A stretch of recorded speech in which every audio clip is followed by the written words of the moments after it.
दोस्तों, आज मैं आपको जो कहानी सुनाने जा रही हूँ, ये कहानी है शादी के जादुई लहंगों के जादू की। तो चलिए दोस्तों, देखते हैं आज की ये कहानी। आरती और किशन अपना जीवन खुशी से काट रहे थे।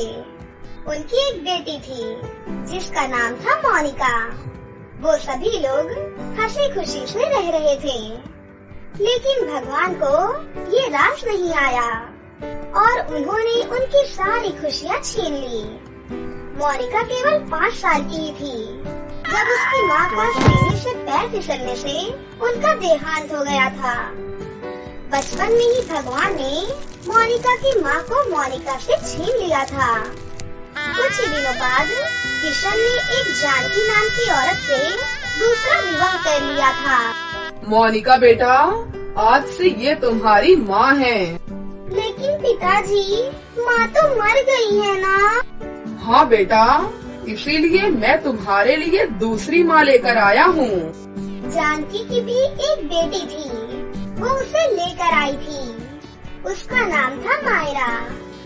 जानकी मोनिका को बिल्कुल भी पसंद नहीं करती थी। वो हमेशा मोनिका से सारे घर के काम करवाया करती थी और उस पर हुक्म चलाया करती थी। मोनिका, खाना बना कि नहीं बना अभी? माँ, घर में गैस खत्म हो गई है, इसलिए खाना अभी तक नहीं बना है। गैस खत्म हो गई है तो तू जंगल से लकड़ी नहीं ला सकती थी क्या? तुझे तो बस काम न करने के बहाने चाहिए। चल, अब जल्दी से जंगल से जाकर लकड़ियाँ लेकर आ। ठीक है माँ, मैं अभी लेकर आती हूँ। मोनिका जंगल से लकड़ियाँ लेने चली जाती है। मोनिका के जंगल जाने के बाद जानकी अपनी बेटी मायरा को अच्छा खाना बनाकर खिलाती थी और उसके बाद सब कुछ छुपा छुपा कर रख देती थी। एक दिन मोनिका जंगल से लकड़ियाँ लेकर वापस आती है तो उसे समोसे की खुशबू महकती है। तो मोनिका खुश होकर अपनी माँ से कहती है, अरे माँ, घर में गर्मा गर्म समोसे की खुशबू आ रही है। आपने समोसे बनाए हैं क्या? मेरा भी दिल कह रहा है समोसे खाने का। तेरे बाप की इतनी तनख्वाह नहीं है कि घर में तरह तरह के पकवान बनते रहे। बड़ी आई खुशबू लेने वाली, तुझे ऐसे ही खुशबू आ रही है। सुबह का खाना रखा हुआ है, जाकर खा ले चुपचाप से। अच्छा ठीक है माँ। मोनिका बहुत दुखी होती है और मन ही मन में सोचती है, माँ मुझे बिना बात के ही डांटती रहती है और कुछ न कुछ सुनाती ही रहती है। अगर आज मेरी माँ जिंदा होती तो क्या वो मुझसे ऐसा कहती? वो कुछ भी करती, लेकिन मुझे समोसे बनाकर जरूर खिलाती। इसी तरह जानकी मोनिका पर अत्याचार करती रहती।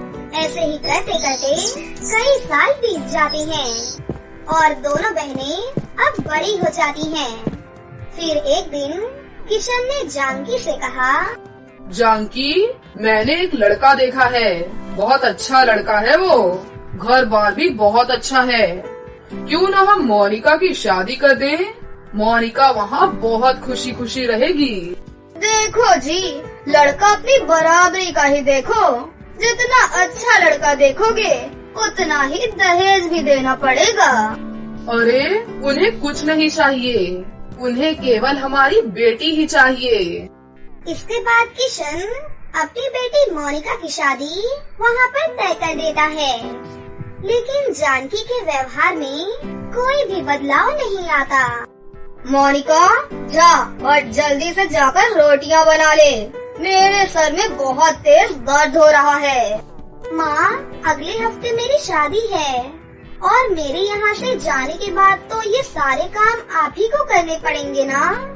तो आप मायरा से ही कहिए, वो कुछ सीख ले, क्योंकि मेरे बाद तो उसको ही आपकी मदद करनी पड़ेगी ना। तेरी जुबान बहुत ज्यादा ही चलने लगी है। रुक, तुझे अभी सबक सिखाती हूँ। इसके बाद जानकी मोनिका को बहुत मारती है। मुझे मत मारो माँ, मुझे माफ कर दो, मैं अभी बनाती हूँ सबके लिए रोटियाँ। इसके बाद मोनिका सभी के लिए रोटियां बनाती है और सुबह सुबह खाना बनाने के लिए जंगल से लकड़ियाँ लेने चली जाती है। मोनिका देखती है कि उसके हाथों में तो चोट लगी है, वो लकड़ियाँ कैसे तोड़ेगी। हे भगवान, ऐसी माँ किसी को मत देना। काश आज मेरी माँ जिंदा होती तो शादी से कुछ दिन पहले वो मुझे मारकर लकड़ियाँ लेने को नहीं भेजती। मेरी तो किस्मत ही फूटी है। मोनिका रोते रोते थोड़े आगे बढ़ती है।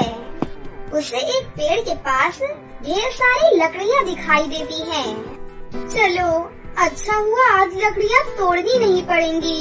वैसे भी मेरे हाथों में चोट लगी हुई है। मोनिका लकड़ियाँ उठाने के लिए आगे बढ़ती है। तभी उसे वहाँ पर एक लहंगा दिखाई देता है। अरे, ये तो लहंगा है, लेकिन इस जंगल में लहंगा कौन छोड़ सकता है। अरे, ये तो जंगल में पड़े पड़े गंदा भी हो गया है। मैं एक काम करती हूँ, इसे उठाकर घर लेकर चलती हूँ। इसके बाद मोनिका लहंगा उठाकर लकड़ियों के साथ घर लेकर आती है। अरे, ये क्या? तू लकड़ियों के साथ साथ फटे पुराने कपड़े भी लेकर आने लगी है। माँ, पता नहीं, ये लहंगा मुझे जंगल से मिला है। ये फटा हुआ लहंगा नहीं है, ये बस थोड़ा गंदा हो गया है। मैं इसे साफ कर लूंगी माँ। हाँ ठीक है, तो इसे धोकर साफ कर ले। कम से कम तेरी शादी में तो कपड़े लेने नहीं पड़ेंगे। इतनी देर में वहाँ पर मायरा आ जाती है और कहती है, माँ, अरे वाह, आज तो महारानी को जंगल में एक लहंगा मिल गया है। चलो अच्छा ही है, अब ये अपनी शादी में यही लहंगा पहनेगी, हमें दिलवाना भी नहीं पड़ेगा। अब ये भी सिंधिया बनेगी। अच्छा है मोनिका, तुझे तेरी शादी के लिए लहंगा मिल गया, अब तो इसे ही पहनना अपनी शादी पर। देखते ही देखते शादी का समय भी आ जाता है। जानकी, मैं सोच रहा था कि मोनिका की शादी धूमधाम से हो। अरे पागल हो गए हैं क्या आप? जब लड़के वालों ने खुद ही कहा है कि वो दहेज नहीं लेंगे, तो क्यों फालतू में बखेड़ा खड़ा कर रहे हो? मैं तो कहती हूँ मोनिका को 2 जोड़ी कपड़ों में ही विदा कर दो। हमारा भी बुढ़ापा है और अभी तो हमें मायरा की भी शादी करनी है। जानकी इतना कहकर वहाँ से चली जाती है।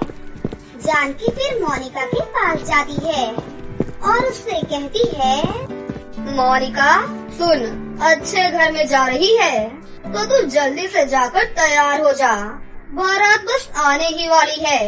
और हाँ, वही लहंगा पहन लेना जो तू जंगल से लेकर आई थी, बाकी तो तेरे ससुराल वाले तुझे दे ही रहे हैं। इसके बाद मोनिका अपने कमरे में जाकर जल्दी से तैयार हो जाती है और वो अपने आप से रोते हुए कहती है, माँ, अगर आप सीता होती तो क्या मैं शादी के दिन ये पुराना लहंगा पहनती। इसके बाद मोनिका रोते रोते अपने आप को शीशे में देखने लगती है। वो देखती है कि उसका लहंगा तो बहुत चमक रहा है और वो बेहद ही खूबसूरत लग रही है। मेरा लहंगा इतना सुंदर कैसे लग रहा है? लहंगे के साथ साथ अगर मेरे पास गहने भी होते तो कितना अच्छा होता। मोनिका कितना कहते ही उसके ऊपर गहने प्रकट हो जाते हैं। मोनिका ये सब देखकर बहुत ही हैरान हो जाती है। तभी वो मन ही मन सोचती है, हे भगवान, कहीं मैं ये सब सपना तो नहीं देख रही हूँ। लेकिन वो जानती थी कि ये सब कुछ हकीकत है। मोनिका समझ चुकी थी कि ये कोई मामूली लहंगा नहीं है, बल्कि ये कोई जादुई लहंगा है। शादी में मोनिका का लहंगा देखकर सभी लोग बहुत खुश होते हैं और उसके पिता किशन भी बहुत खुश होते हैं। वो सोचते हैं कि ये सब जानकी ने ही किया है। जानकी, तुमने बहुत अच्छा किया जो तुमने मोनिका को इतना अच्छा और सुंदर लहंगा दिलाया है। आज मुझे विश्वास हो गया कि तुमने मेरी बेटी को अपनी बेटी की तरह माना है। इधर तो दोनों माँ बेटी मन ही मन हंस रही होती हैं कि ये सभी लोगों को पुराना सा लहंगा अच्छा कैसे लग रहा है। लगता है सब के सब पागल हो गए हैं। फिर मोनिका की विदाई हो जाती है और वो अपने ससुराल पहुंच जाती है। 1 साल बीत जाने के बाद मायरा के लिए भी रिश्ता आता है और उसकी शादी भी तय हो जाती है। शादी वाले दिन मायरा के ससुराल वालों ने दहेज की मांग की। मायरा के पिता अपने समधी के आगे अपनी पगड़ी रखते हुए कहते हैं, समधी जी, हमने आपको अपना सब कुछ दे दिया है। अब हमारे पास इसके अलावा कुछ और देने को है ही नहीं। देखिए भाई साहब, हम कुछ नहीं जानते। हमें 5 लाख रुपए कैश और कुछ सोने के गहने और एक गाड़ी चाहिए, नहीं तो हम बारात वापस लेकर जा रहे हैं। नहीं समधी जी, ऐसा मत करिए, हमारी पूरे गांव में बदनामी हो जाएगी। मोनिका ने उस दिन अपना जादुई लहंगा पहन रखा था। तभी मोनिका अपने पिता से कहती है, पिताजी, आपको अपनी पगड़ी यहाँ पर रखने की कोई जरूरत नहीं है। आप लड़के वालों की सभी मांग पूरी कर दीजिए, मैं अभी आपको दे देती हूँ। इसके बाद मोनिका अपने कमरे में जाती है। मोनिका अपने जादुई लहंगे से कहती है, हे जादुई लहंगे, आज मेरी बहन की शादी है, लड़के वालों की सभी मांग को पूरी कर दो। मोनिका के इतना कहते ही वो जादुई लहंगा वहाँ पर रुपए, हीरे मोती और घर के बाहर एक गाड़ी भी प्रकट कर देता है। ये लीजिए पापा, ये आप लड़के वालों को दे दीजिए। और हाँ, गाड़ी बाहर खड़ी है, ये सब देकर उनका मुंह बंद कर दीजिए।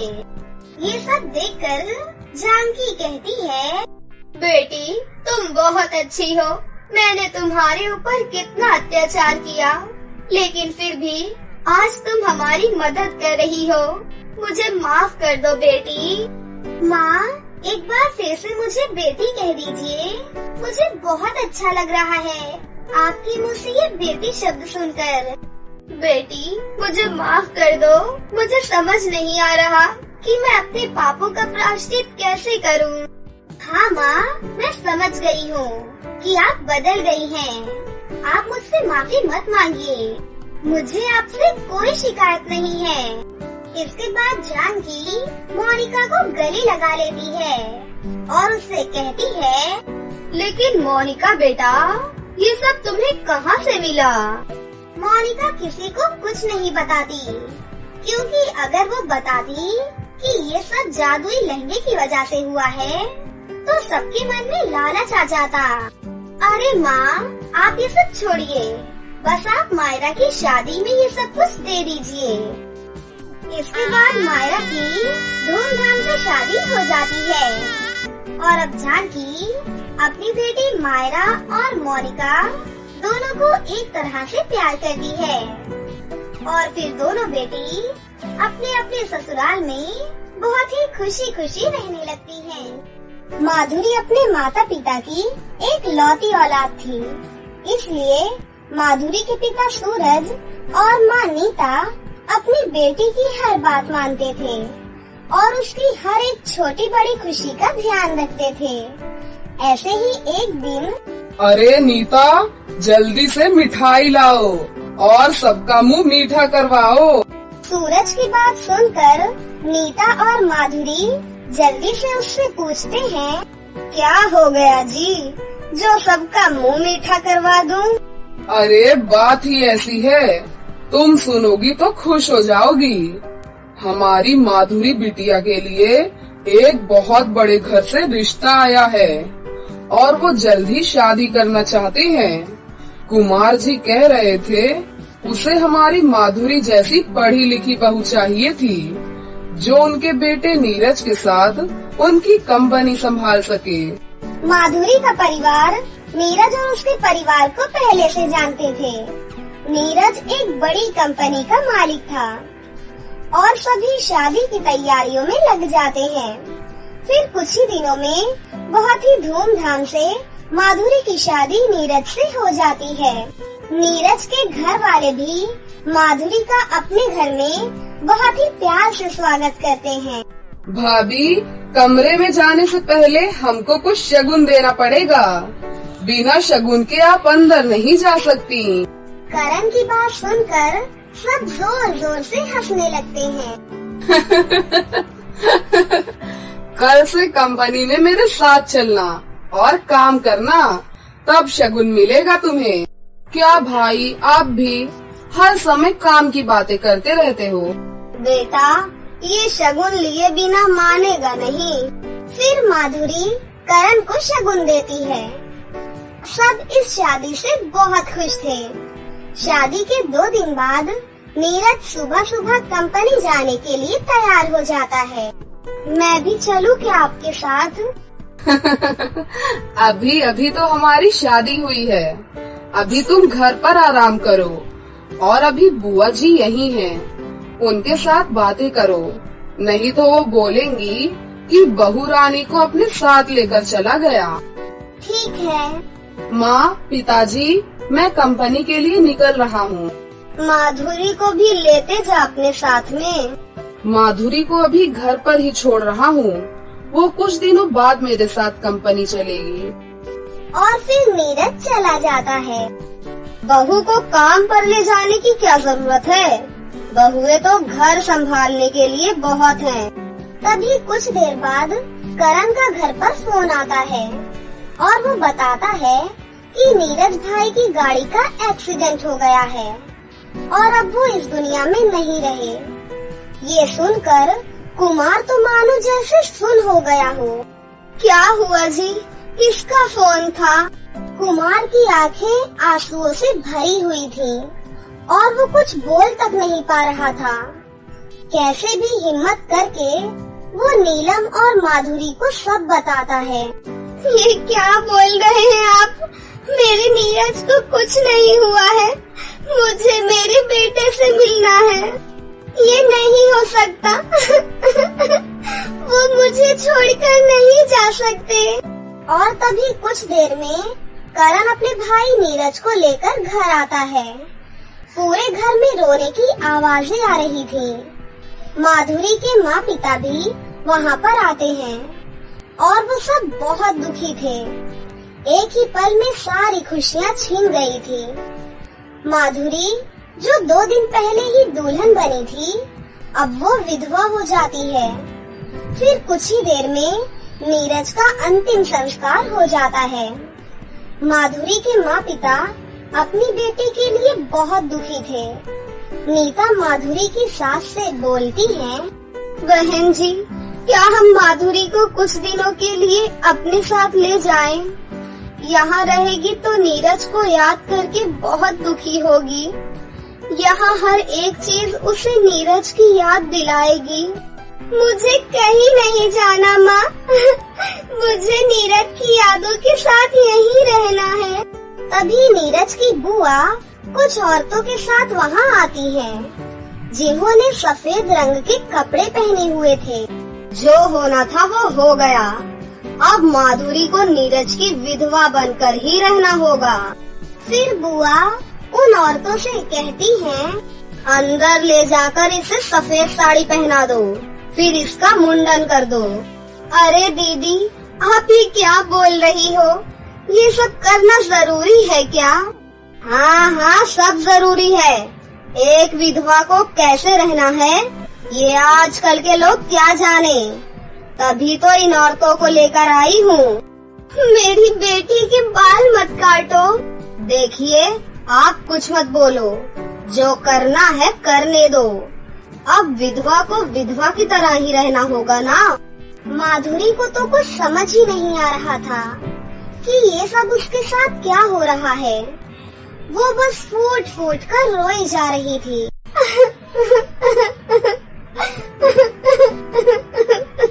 वो औरतें माधुरी को सफेद साड़ी पहनाकर बैठा देती हैं और फिर बाल काटने के लिए उस तरह ले आती हैं।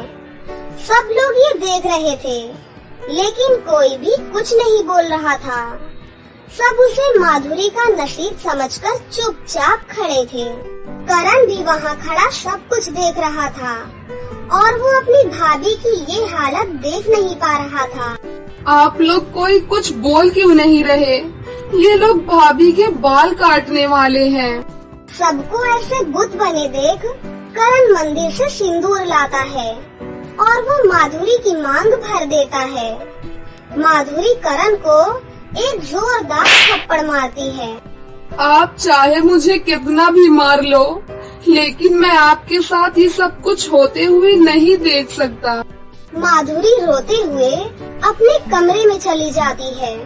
अनर्थ हो गया, विधवा बहू से शादी, तुम सब पाप के भागी बनोगे। मैं यहाँ एक पल भी नहीं रुक सकती। फिर सभी लोग माधुरी के कमरे में जाते हैं और उसे समझाते हैं कि करण ने जो किया वो बिल्कुल ठीक किया। बेटा, अभी तुम्हारी पूरी जिंदगी पड़ी है और नीरज की आत्मा भी तुम्हें ऐसे रोते देखकर बहुत दुखी होगी। हम जानते हैं नीरज को भूलकर दूसरी शादी करना आसान नहीं है, लेकिन तुम्हारी खुशी के लिए हम सब तुम्हारी शादी अब करण से करवाना चाहते हैं। और फिर कुछ ही दिनों में माधुरी की शादी करण से हो जाती है और खुशियाँ माधुरी की जिंदगी में फिर से दस्तक देती हैं।